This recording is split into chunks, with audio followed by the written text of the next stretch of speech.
Capítulo 7. A mulher sábia é experiente em finanças.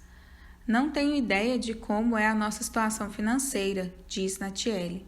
Meu marido cuida de toda a parte de finanças e fico muito feliz com isso, pois pensar em contas, impostos e fundo de aposentadoria não é meu forte. É claro que isso está fora de cogitação. Ela não investe tempo nem se empenha em aprender sobre isso. E apesar de os maridos controlarem as finanças em muitos, ou até na maioria dos lares, há uma tremenda sabedoria em ter uma noção do estado financeiro de nossa família e saber onde as notas são guardadas e quem são os contatos. Se a esposa, de repente, perde o marido, a devastação, tanto emocional como na vida prática, será mais intensa se ela não souber ou não conhecer o estado das finanças de sua casa. Por outro lado, esposas que se disciplinam a acompanhar as finanças não somente se saem melhor se ficarem sós, como também podem apoiar mais ativamente seu esposo. Encontramos esta esposa em Provérbios 31, a mulher que examinaremos detalhadamente mais adiante. A esposa de Provérbios 31, 10 a 31, é uma figura de sabedoria. Ela foi colocada no final do livro para servir como alegoria do exemplo que um homem deve procurar quando escolher uma esposa. Uma qualidade pela qual ela é elogiada é o seu conhecimento financeiro. Ela dedicou tempo para descobrir uma boa oportunidade de investimento e ela aumentou seu investimento para que desse lucro. Provérbios 31, 16. Ela também compreendia o valor dos bens comerciais em seus dias e usou esse conhecimento para gerar lucro. Provérbios 31, 18 a 24. Com ela aprendemos que é biblicamente correto a esposa ser perspicaz nas finanças. Com muita frequência hoje em dia, em nossos bem-intencionados esforços para controlar o estrago causado pelo movimento feminista no desígnio de Deus para o casamento, nós vamos muito longe na direção oposta. Em nosso desejo de apoiar a liderança masculina em nosso lar, ficamos longe de coisas como as finanças, mas essa é uma maneira errada de agir. Na verdade, nós podemos ajudar mais ao nosso marido se soubermos o que se passa em nossa conta bancária, pois podemos apresentar planilhas bem informadas e oferecer opiniões inteligentes nas decisões financeiras, em vez de deixá-lo isolado, tendo que lidar com isso sozinho. Seja casada ou solteira, toda mulher é chamada a contribuir para o bem-estar financeiro do seu lar. A contribuição da mulher casada pode ser direta ou indireta, ao passo que para a solteira geralmente é direta. Além de adquirir conhecimento em como poupar e investir, a mulher solteira deve também ganhar o dinheiro para fazer essas aplicações.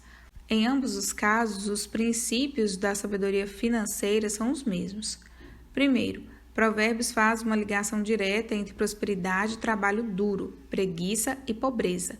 O que trabalha com mão remissa empobrece, mas a mão dos diligentes vem a enriquecer-se. Provérbios 10, 4.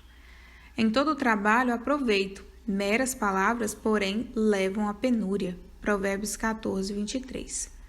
O que lavra a sua terra virá a fartar-se de pão, mas o que se ajunta a vadios se fartará de pobreza. Provérbios 28, 19. Provérbios 14, 23 é um versículo para o caso de Bethany, que vimos no último capítulo. Ela mostra que somos abençoadas mesmo quando realizamos as mais mundanas tarefas, venha a bênção imediatamente ou a longo prazo. Com relação a finanças, o versículo se aplica aos nossos esforços por lucro, bem como nossos esforços para aprender. Em outra parte, Salomão escreveu: semeia pela manhã a tua semente, e à tarde não repouses a mão, porque não sabes qual prosperará, se esta, se aquela ou se ambas igualmente serão boas. Eclesiastes 11, 6. O poder da decisão. Provérbios também nos dá conhecimento a respeito de empréstimo financeiro, deixando claro que sempre há aprisionamento, ainda que invisível. O rico domina sobre o pobre, e o que toma emprestado é servo do que empresta. Provérbios 22, 7. Embora por vezes seja inevitável, endividar-se com uma pessoa ou uma instituição é sempre um negócio arriscado. Há momentos em que o empréstimo faz sentido a longo prazo para o bem-estar de nossa família. Afinal, poucos podem pagar o preço pedido por uma casa ou um carro. Mas se falharmos no pagamento da dívida, estaremos em pior situação do que antes de fazermos o empréstimo. E para evitar as consequências, a escravidão da qual Provérbios fala, é sábio pensar o máximo possível se o montante que estamos emprestando é administrável. Planejar o custo com antecedência é sábio, como Jesus disse claramente quando perguntou: pois qual de vós, pretendendo construir uma torre, não se assenta primeiro para calcular a despesa e verificar se tem os meios para a concluir? Lucas 14, 28. Contudo, iremos além das regras básicas de finanças ensinadas por Suzy Orman. Nossas vidas podem tornar-se escravizadas a um credor de maneiras muito mais sutis. Se fizermos um empréstimo com os nossos sogros, nos sentiremos obrigados a passar cada feriado com eles durante a próxima década? Se incentivarmos nosso marido a aceitar a ajuda financeira de nosso próprio pai, ele sentirá a necessidade de transferir para nosso pai preocupações não relacionadas ao empréstimo, talvez criando ressentimento durante o processo? É sempre bom pensar o quanto se pode enredar a longo prazo toda vez que fizermos um empréstimo. Há um tempo atrás, minha amiga Liesl fez um empréstimo sem juros com um membro da família para custear a faculdade, o que se mostrou uma grande bênção. Contudo, ela devolveu o dinheiro assim que pôde, porque ela se sentia mal cada vez que gastava com alguma outra coisa. A pessoa que emprestou o dinheiro nunca cobrou ou questionou seus gastos, e ela teria ficado chateada se soubesse como o empréstimo fazia ela se sentir. Não obstante, ela estava escravizada ao credor. Às vezes, fazer o empréstimo é de fato inevitável, mas em outros momentos, se nós separarmos nossa real necessidade daquilo que simplesmente queremos, veremos que poderíamos evitar o perigo descrito em Provérbios 22, 7. A influência das riquezas e o poder de Deus. Mesmo o dinheiro que adquirimos com nossos próprios esforços pode se tornar um aborrecimento. Com as suas riquezas se resgata o homem, mas ao pobre não ocorre ameaça. Provérbios 13, 8. Quanto mais se tem, mais pode ser tirado de alguém e mais preocupação se tem. Nós passamos pelas grandes avenidas onde podemos avistar casas ao longe e admiramos, talvez com inveja, seus jardins bem cuidados e visualizamos a beleza de seu interior, os imóveis. Mas será que consideramos a manutenção destes jardins? Ela representa o grande esforço de uma equipe de pai e filho cada sábado de verão ou o serviço de uma empresa de jardinagem. E quanto ao que se encontra nos interiores, toda a prataria precisa de polimento e seguro contra roubo. Tetos altos requerem pintores profissionais e de alto custo. Todo o estofamento precisa de limpeza especializada. Quanto mais se tem, mais se gasta. Entretanto, dizemos, eu trocaria as dificuldades de não ter muitas riquezas pelas dificuldades de ter muitos bens. Por pensarmos dessa forma, podemos estar sujeitas a quaisquer táticas que prometam aumentar nossa conta bancária. Nosso desejo pela felicidade, que acreditamos que o dinheiro é capaz de nos proporcionar, pode prejudicar nossa capacidade de discernimento. Por esta razão, Provérbios garante a verdade deste ensino. Se parece bom demais para ser verdade, desconfie. Esquemas de enriquecimento rápido não funcionam e aqueles que com frequência se lançam neles são os que permitem que a ganância sufoque a voz da sabedoria. Isso inclui aqueles que gastam o salário com apostas na loteria, investindo na bolsa de valores ou empreendimentos, em vez de pagar as contas da casa. Os planos do diligente tendem à abundância, mas a pressa excessiva à pobreza. Provérbios 21, 5. Os bens que facilmente se ganham, esses diminuem, mas o que ajunta à força do trabalho terá aumento. Provérbios 13, 11. Quando o mercado imobiliário desmoronou em 2008, as pessoas não podiam se livrar da culpa rapidamente. De acordo com a mentalidade de nossa sociedade, A mídia se apressou em culpar o governo e os credores, mas tinha muito pouco a dizer sobre a culpabilidade individual.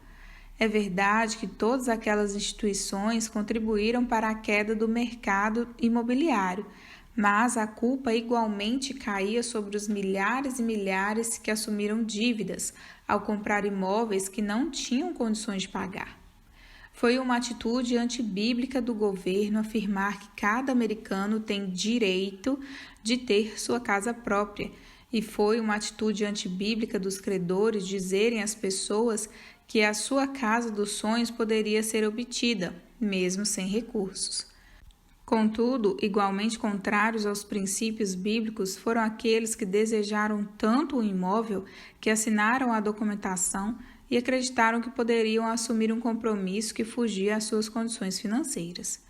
Todo este prejuízo poderia ter sido evitado se tivessem feito uma investigação criteriosa das condições e buscado conselho sábio. Foi a ambição que se antepôs à sabedoria no conselho americano. O tesouro do nosso coração. Por conseguinte, quando se trata de finanças, a primeira ênfase de Provérbios não é tanto sobre nossa compreensão intelectual de questões financeiras, mas sobre o lugar que elas ocupam em nosso coração. O coração é, em grande parte, o que faz a diferença entre riqueza e pobreza na vida de alguém. A providência de Deus, obviamente, é o fator fundamental, mas é a sua própria providência que determinou que nosso coração desempenhe um papel no bem-estar financeiro. Entretanto, a vontade de Deus não é que consultemos provérbios como o faríamos com um consultor financeiro pessoal. Não, em nossa riqueza ou pobreza, seja ela resultante da sabedoria ou da insensatez, seu objetivo é prevenir-nos de nos preocuparmos demasiadamente com o dinheiro e nos ensinar a depender dele em todas as nossas necessidades, inclusive em nos dar sabedoria. Agur, que escreveu as palavras encontradas no capítulo 30 de Provérbios, orou: Afasta de mim a falsidade e a mentira.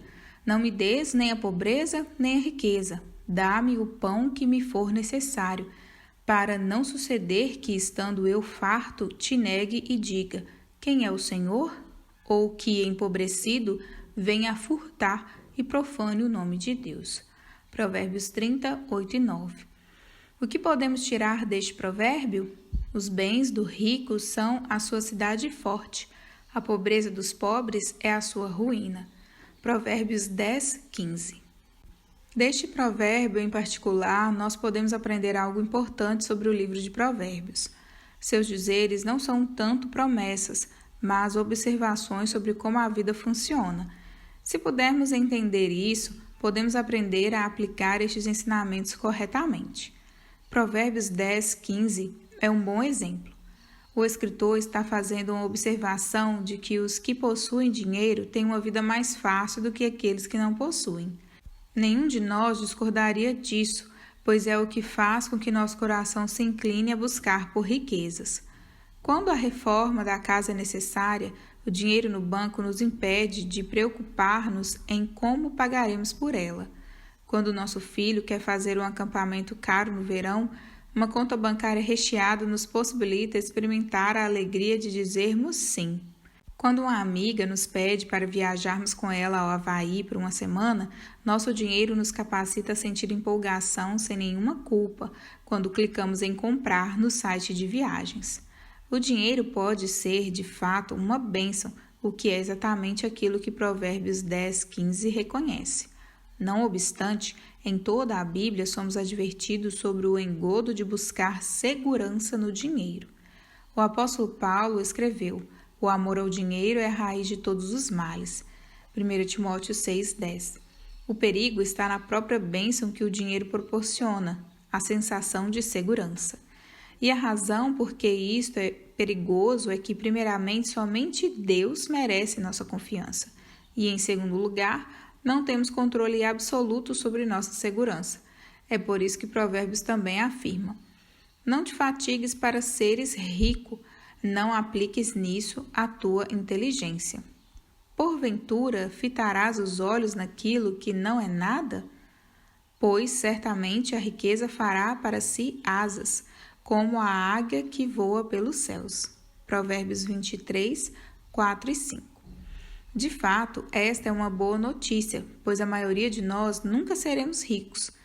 É uma boa notícia porque nos é oferecido algo muito melhor para confiarmos, o próprio Deus.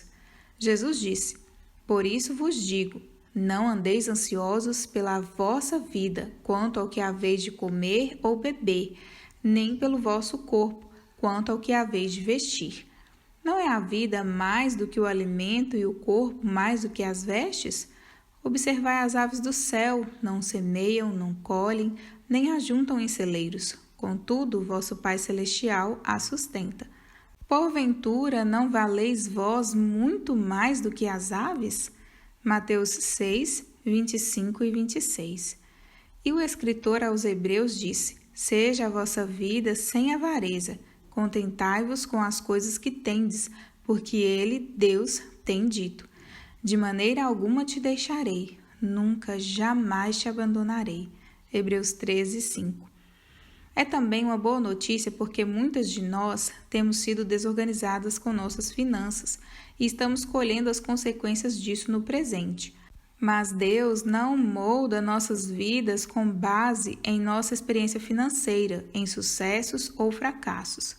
Ele nos molda com base em seus próprios planos, e estes planos incluem até as desordens que causamos. J.I. Packer escreve: "A razão por que a Bíblia dedica tanto do seu ensino reiterando que Deus é uma rocha firme, um escudo, um refúgio seguro e socorro para os fracos é porque Deus quer nos conscientizar de que somos fracos, tanto mental como moralmente, para que não confiemos em nós mesmos para encontrar e seguir o caminho correto. Deus quer que sintamos que nosso caminho na vida é áspero e complexo, para que possamos alegremente aprender a nos firmar nele. Deus realmente usa nossos pecados e falhas para este fim. Ele frequentemente emprega a disciplina educativa de falhas e fracassos. Deus pode tirar algo bom dos extremos de nossa insensatez. Deus pode restaurar os anos que o gafanhoto devorou. Você está triste por sentir sua fraqueza? Reconhece ter cometido um grande erro? Volte para Deus. Sua graça restauradora espera por você. Na economia de Deus, há coisas muito mais importantes para buscarmos do que o dinheiro, tais como a justiça e as bênçãos de conquistar uma reputação que glorifique a Ele. Quem confia nas suas riquezas cairá, mas os justos reverdecerão como a folhagem. Provérbios 11, 28.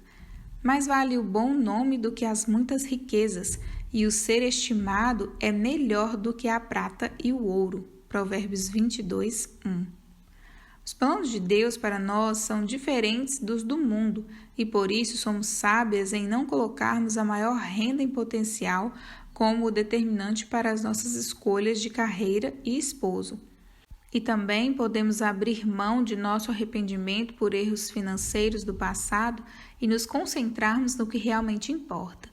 Você está sentindo algum remorso por causa das finanças? Se estiver, leve isso a Deus e peça-lhe que transforme você através desse sentimento e que tire o bem dessa situação. Ele fará isso. Não importa como seja nosso passado ou presente nas finanças, o futuro pode ser governado por sabedoria. E um bom primeiro passo é fazer a oração de Agur a sua própria. Você fará? O mundo. Eu duvido que felicidade seja absolutamente essencial num relacionamento. Nem Brad nem eu temos afirmado que viver junto significa estar acorrentado.